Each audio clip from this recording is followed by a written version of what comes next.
I think you have to be ready with all the content before prelims exam. It is better even for the mains exclusive that you keep all your resources and content ready for it. Any test series that you are comfortable with or you think that is working for you, you can join the test series. Optional is your game. I would say for your rank, it is the most important one.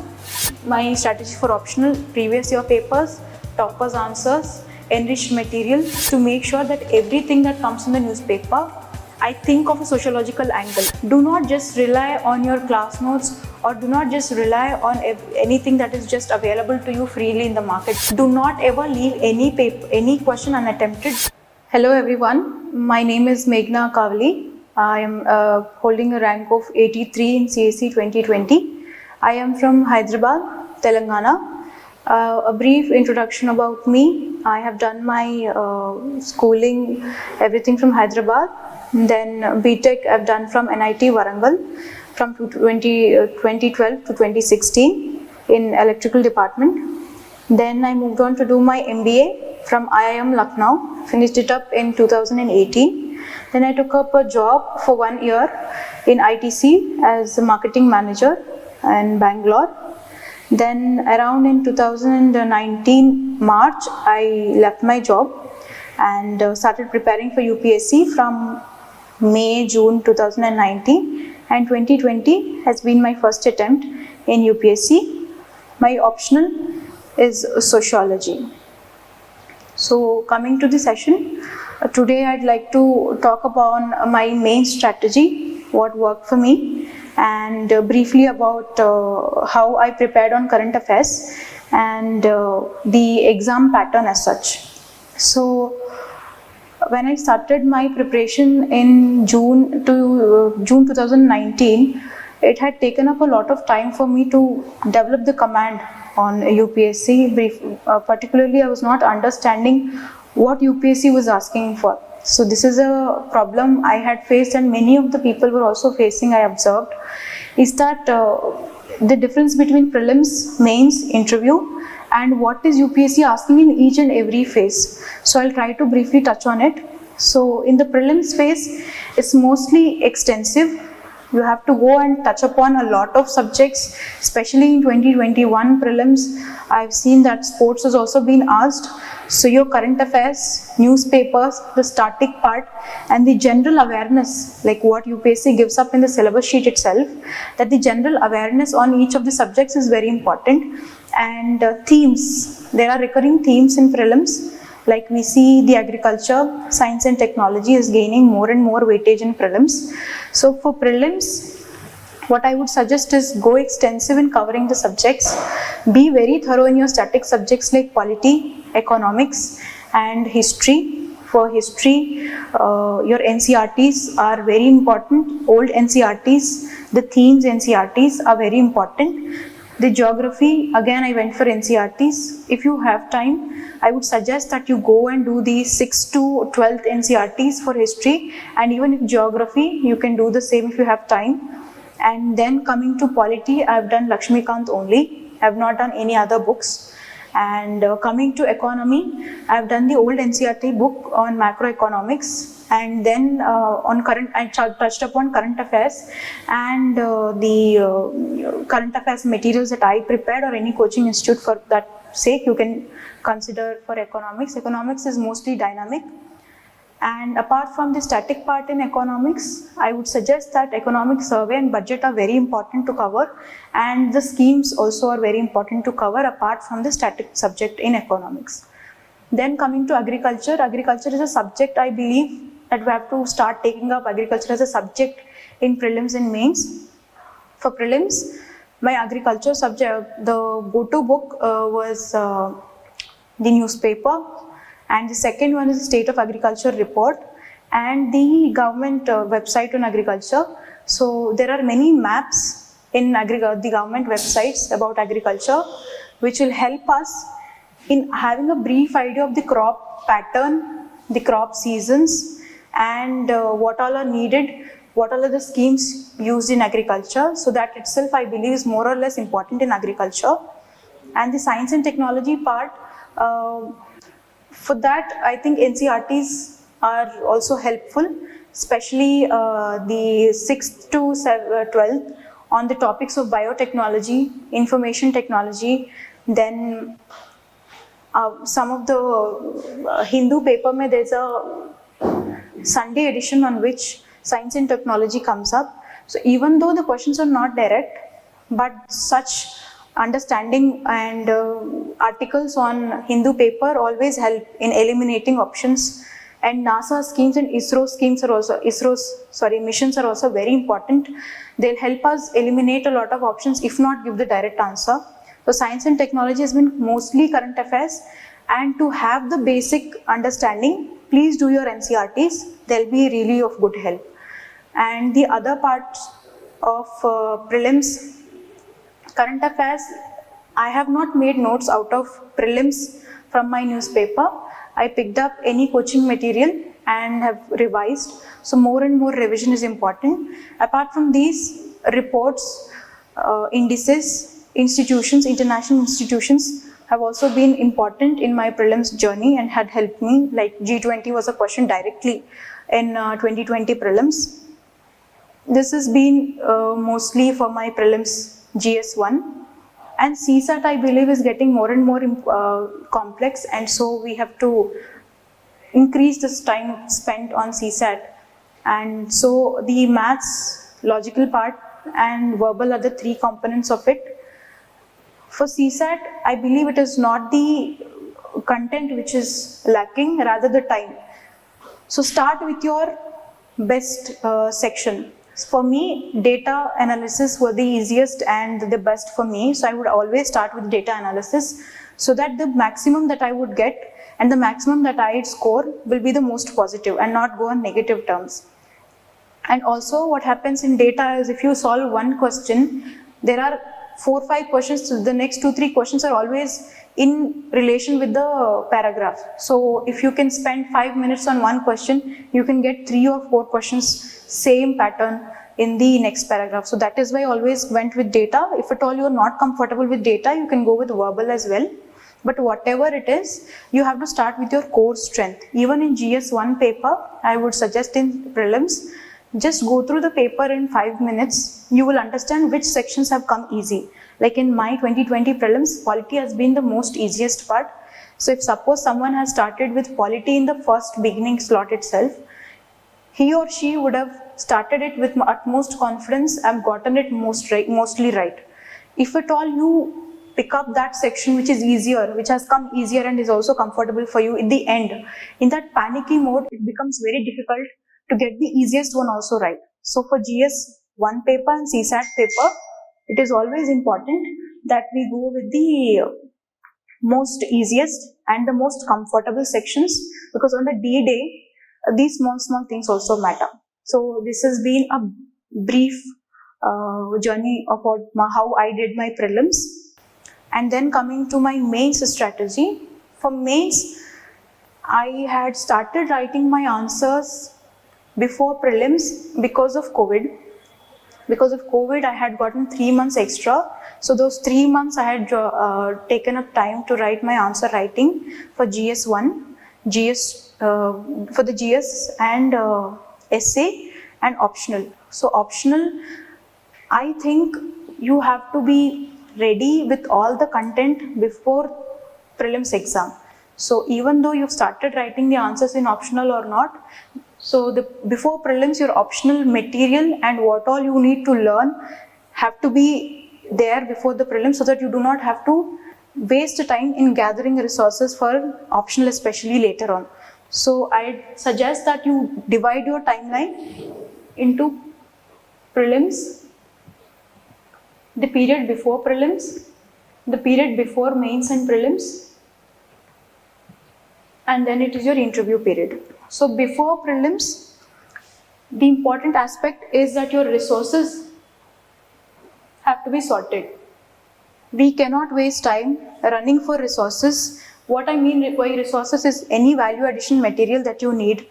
Keep them in mind, get them with you as a Xerox notes or any online material, whatever it is, have it in before the prelims itself. All your optional classes, if you're taking up classes, if you're only having study material, your optional study material, everything has to be sorted before prelims. And now when it comes to mains, I divided my mains into three things specially.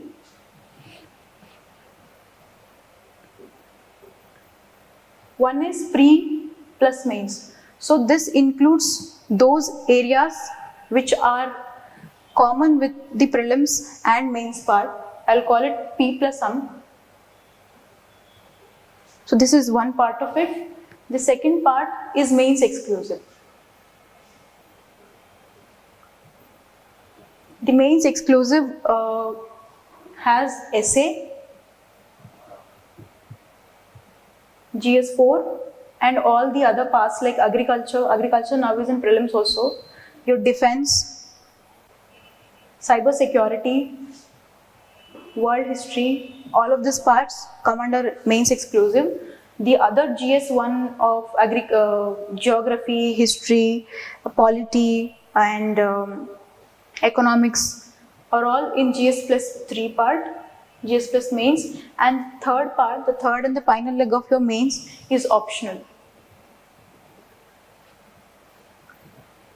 So these are the three topics, three important legs of mains, and my strategy has been divided into these three legs and different for these three legs.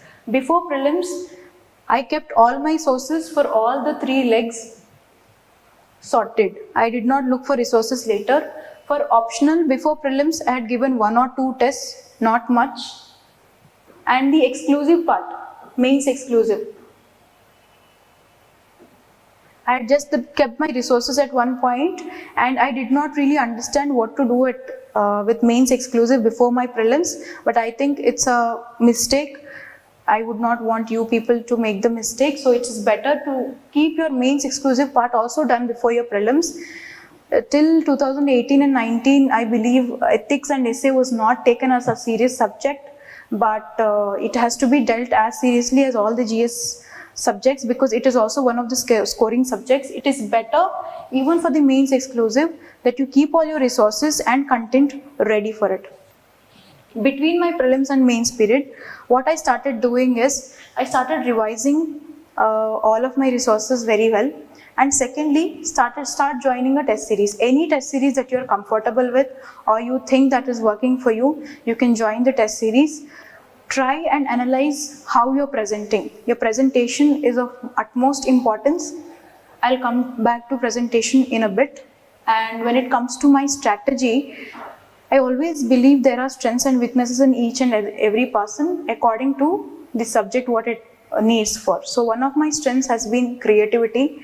So I was told this in the very beginning in my test series that being creative has helped me.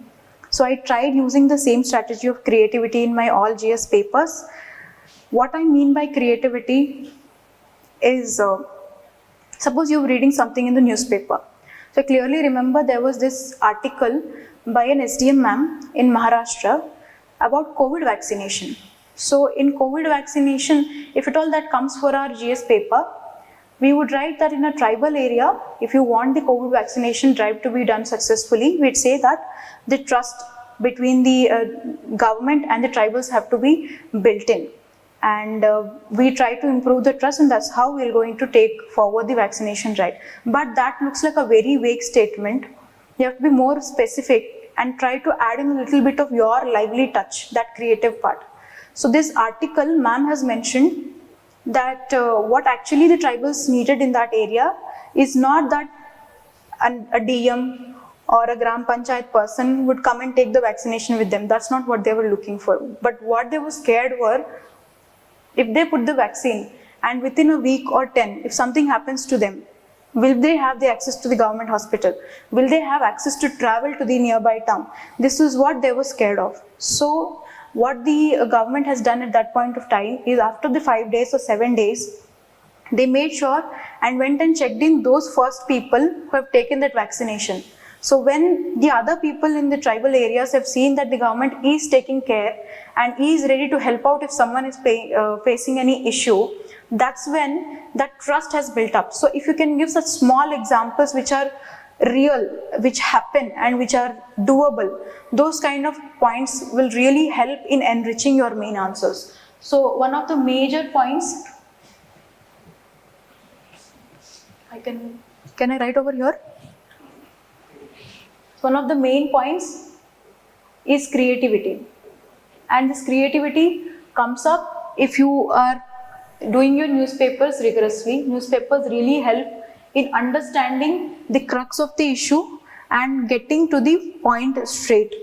And also your government reports are very important in starting an answer. Everyone has by now known that in a GS answer you have to start with a good introduction, body, and then a conclusion. For an introduction, suppose we want to start with a proper factual information or a detailed explanation or definition of a point. So for all the data points, you can actually refer the government websites or government data points that you will get in the report. The government reports of agriculture, women, and international relations. For international relations, I have gone through the Ministry of External Affairs website. So these have been very helpful for me. And another point which had really helped me in my main strategy is focus points. So what I mean by focus points is, I had done a small exercise which I will try and explain in short here. So take up the GS1 syllabus sheet or GS2 syllabus sheet or GS3 syllabus sheet. Write down all the pointers of this syllabus sheet in one by one. Say suppose in the first thing in GS1, the first thing is ancient art and culture. Then you have modern history personalities. And then it says the events,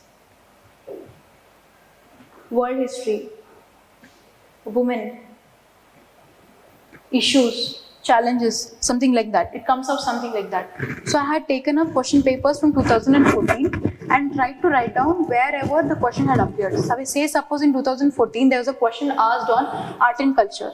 So I'd write down art and culture 2014 over here. So 15 over here, there's another question. Then if you do this exercise from 2014 or 13 to 2020, what you will find is clusters. Say in women, in world history, you will only find a question in 2015, 17, that's it. But in women, you will see 14, 15, 16, 17, 18, 19, 20. So it's a cluster. Wherever you find such clusters, that is called a focus point, a focus area of UPSC, where you can definitely predict a question that would be asked on that paper. If not directly on women, at least something which is relevant or near to women's issues is definitely asked. So for those focus points, what I did was I made an Evernote notes in in detail. So around 20 to 25 pages on women. What all notes I made on women were their data points like women in parliament, women in education, women in economy, all the reports, gender gap report, gender empowerment indices, and then I made on case studies, how are women doing well, SHG case studies like Kudumbashree example of that sort, and then how are women doing in the other countries, how can we improve our status, say suppose in the Scandinavian countries, how are the women doing, and what is the issues in our country and women in a patriarchy sense. So in that way, I made around 20-25 pages notes, and these focus points are definitely going to help you in your answers, in your mains answers. At least 2 or 3 questions you will definitely be able to use this data points from those answers. How I get the data points is one from my class notes, second is from newspaper. Every day when I am reading newspaper, if there are any points on these focus points, I'll give you a few examples of focus points. One will be women, others are climate change, water, then internal security, cyber and technology is also one part which is becoming a focus point of UPSC. Vulnerable sections, education and health are also focus points.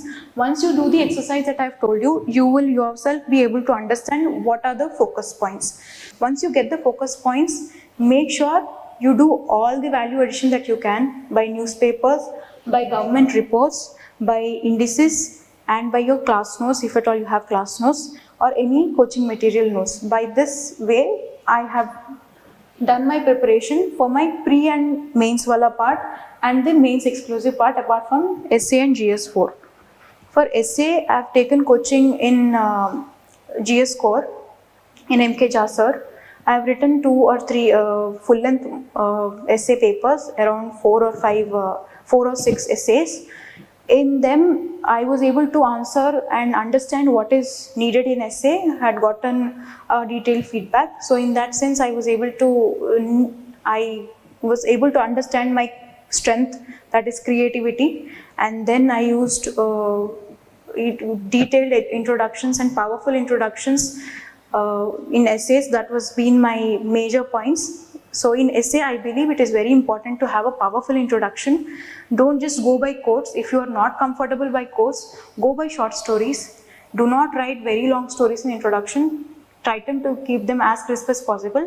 If you are not able to find short stories or quotations, you can go by current affairs also, what's coming in the newspaper or a historical fact, anything, but it has to be very powerful in your introduction. And then in your body, try to be making a point and then critically analyze the topic, especially in the philosophical essays and the other section, which is section B, where certain topics are picked and asked.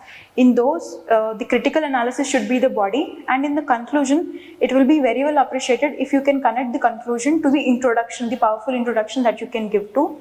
So this has been my strategy for essay, that I grew up with a powerful introduction. My main body would have been critical analysis, and in the conclusion, I link up my conclusion with the introduction. This has been my strategy. And also, if you see the essay paper, it is coming in 2 sections. One section is definitely being the philosophical part. The philosophical essays, one of your main content comes from your GS4. All the GS4 ethics content that you will build on, that is going to be your basis and the perspective, data, everything for your philosophical essay. In the second part, which is going to be on certain themes, again, I would ask you to do something like this for your essay also. Then you will find main themes in essays. Say water, women, technology, international relations, and government federalism, polity, such questions, or in development, socio-economic development, economic development. These kind of things are the main 6 or 7 things that you can look for in essay. Have a very good detailed notes made on these, so that at least for these topics, you have a powerful introduction made before even going to the actual exam day. If they are useful, well and good. If not useful, at least you will have some topic or some background to start with and end with. So that has been my strategy for essay.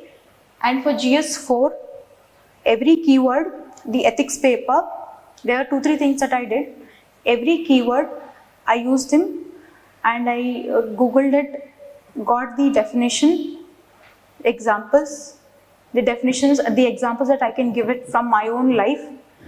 Indian thinkers, I tried. Suppose there is ethics and morale. Not just the Western thinkers, try to see what Swami Vivekananda must have said about morals and ethics, what Gandhiji must have told about morals and ethics. Try to have examples on Indian thinkers as well.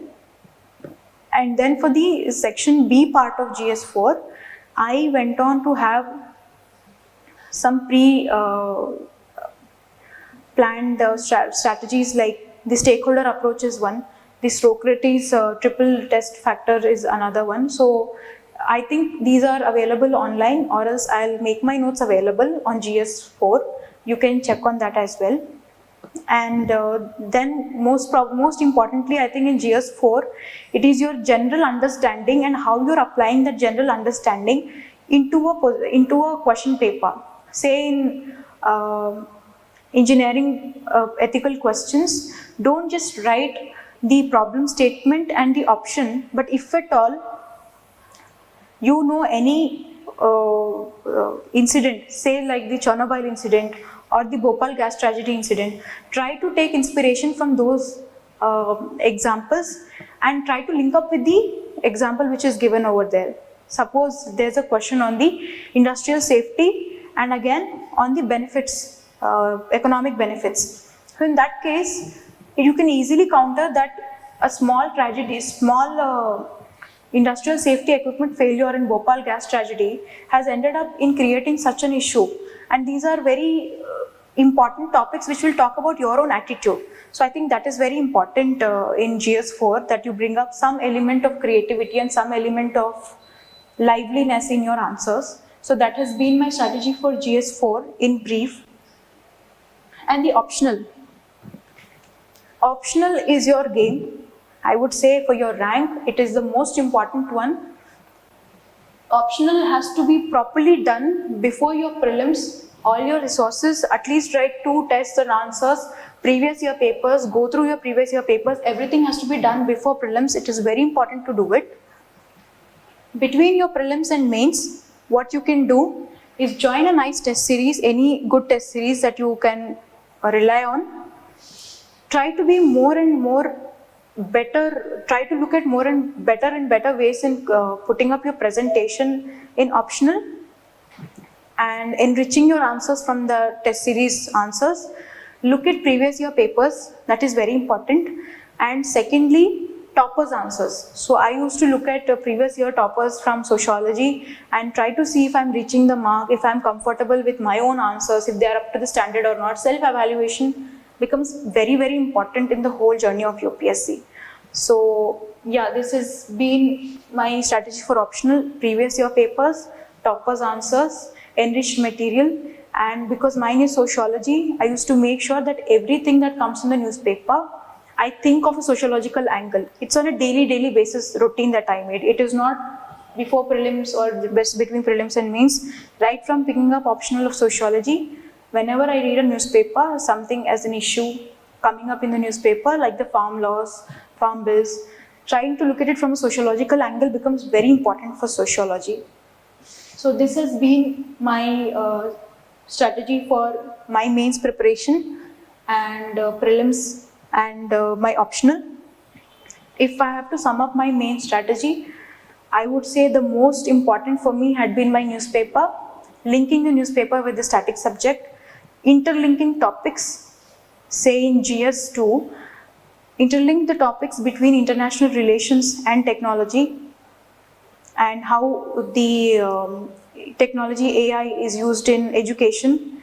There are examples, very well examples given in newspapers and government reports. You use them, they will definitely add value to your answers. Do not just rely on your class notes or do not just rely on anything that is just available to you freely in the market. Please put your own efforts in finding your own answers for all the questions in UPSC, previous year questions, and also the main focus areas that I was talking about. Please do make your own notes, like look at government reports, look at documentaries, then you get any Harvard professor classes if you have fine time and all. So do those, they'll definitely help you in your answers. Then for command and current affairs, newspaper has been my go-through. Then after my mains, I started doing 2 newspapers just to have the language and the perspectives in detail. And then I started making notes on my newspaper just for mains. I did not make it for prelims because prelims is very large to make from current affairs from the newspaper, and also it becomes very difficult to revise the prelims notes from my own current affair material. So I relied on coaching institutes current affair material. For mains, I used to make it by myself, especially like I was talking about my focus points and the creative points that I can pick up, like the article that ma'am has written. So these points really helped me. And in your mains, another very important point that I did not touch upon is the presentation. So in your presentation, you have to be very, very precise. It also helps your time. On the day of exam, the D-Day, if you are unable to finish up the paper, at least make an India map, at least make a flow chart, finish up, at least attempt the question paper. Do not ever leave any question unattempted. The 20 questions is a must rule.